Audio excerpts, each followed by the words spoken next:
Well, let's go to one of the voicemails that we received from one of our callers. This came in from Doug. I have a question. I work with a gentleman who is gay, and we have a good relationship with the person I work with. I guess the question I'm having is I've been wrestling in my mind about inviting them over, him and his partner over for dinner. But I'm kind of curious about what is advisable here. I have two young children, and he's going to obviously be the two individuals who are, same gender and so forth. And my children are not old enough, I don't think, to really be talking about these sort of things. And obviously will be question they might have about some sort of physical affection. Is it advisable to, as a Christian, to invite them over for dinner, or at this point in my children's lives right now, without being able to kind of explain what the difference is here, maybe not do that? I appreciate your response to it. Thanks very much. Yeah. Man, Doug, I love this question, and I love the fact that you're wrestling through this for yourself, wanting to be a good neighbor and share the gospel of Christ, also wanting to be a good father and making sure that you're discipling your children well, caring for them, not exposing them perhaps to things that are going to be detrimental to their own growth in grace and understanding. And so such a practical and important question. First, let me just say this. Hospitality isn't just inviting our friends over. I think a lot of times in Christian circles, we miss this. We think, well, I'm a pretty hospitable person, right? I have, my best friends over frequently. We like to hang out with each other. But that's not what hospitality, biblical hospitality is. Actually, the word in the New Testament means love of stranger. Just if you broke it down, it's this compound word. Hospitality isn't just inviting our friends over. It's even caring for those who are different than we are, who aren't on the same page as we. When you think of Jesus' words in Luke chapter 14, when you throw a great banquet, don't just invite your friends and the people who can repay you. Invite the poor, the crippled, those who can't repay you, those who aren't going to elevate your social status. You think also of the parable of the Good Samaritan.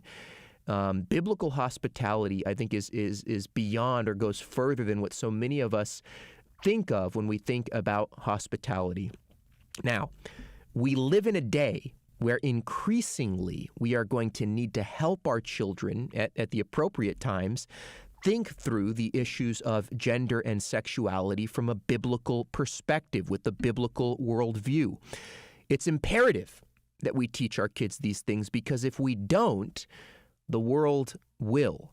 I mean, you just think of media, social media, it's just everywhere around us. And so it's so important for us as parents to have these kinds of conversations, again, at the appropriate time with our children. We want to help them to know, one, that all people are made in God's image. And we're called as Christians to love all people and to do good to all people, especially those of the household of faith, but to all people. And two, God's law calls us to live in certain ways, and many people in the world reject that law. And so we can have those conversations with our children and saying, look, not everyone believes like we do. I mean, I have this conversation with my kids. My oldest is 10 years old, and just even walking around the neighborhood in Southern California, and he sees things and he starts to ask questions. And so we say, look, we're called as Christians to love people who differ from us, who think differently than we do about the world, about God's law. But we don't have to embrace their beliefs.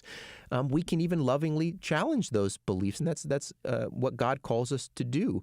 I would say model charitable engagement with non-Christians. This is an opportunity for you. Otherwise, I think our kids might grow up thinking that the gospel only works in the church, but that it doesn't work in the world. The gospel has something to say to us within the church, but it doesn't have anything to say to my gay neighbors.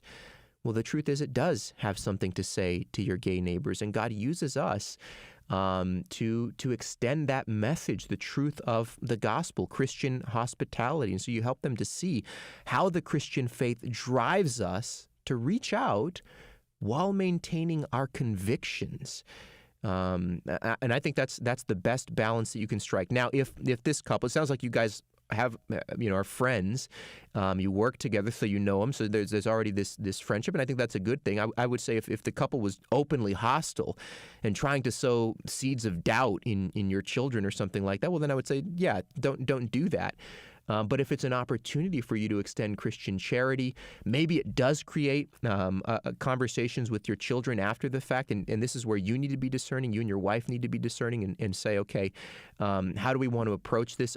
Are we ready? Are they ready to have that kind of conversation where we talk about the world in which we live, God's law, how we're called to live in light of, the fact that people reject the gospel and so on and so forth? Those, again, are important conversations to have. And so pray, talk to your wife, think through whether or not, it would be fine to have them over, and then use it as an opportunity to show the love of Christ and to teach your kids about the love of Christ as well. God bless, Doug. Just a follow-up question for you, Adriel. He did ask the question, what if they were openly displaying affection to each other? Would that change your advice? Or even let's take that to the church where, you welcome gay individuals into the church, but then you have a gay couple that is openly displaying affection in front of children, young children. What would your perspective be on that? Yeah, I mean, I guess I would say... Right, and this is kind of what I was getting at there. If they're openly doing things to try and undermine, right? If they're putting on a show, so I imagine a couple comes to the church and they're actually not really interested in coming to the church or being a part of the church. They just want to sort of put it in your face because they know that they disagree. I think that would be an issue. In the same way that, if there was a heterosexual couple and they were just there and there were these, displays of affection that were just over the top, you would say, hey, we're actually here to focus on Jesus, not to distract one another.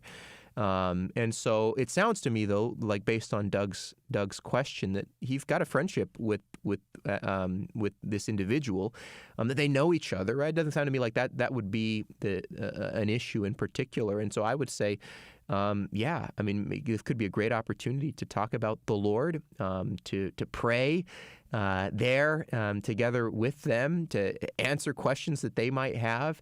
It's just one of the ways that the primary way I think that the Lord gets his word out is through these kinds of relationships, friendships. And so appreciate Doug's question. Just pray that the Lord gives him and his wife wisdom and uses them, that the Spirit of God, Doug, would fill you and that God would use you to be a light where you work, in your neighborhood, for Jesus and for his word.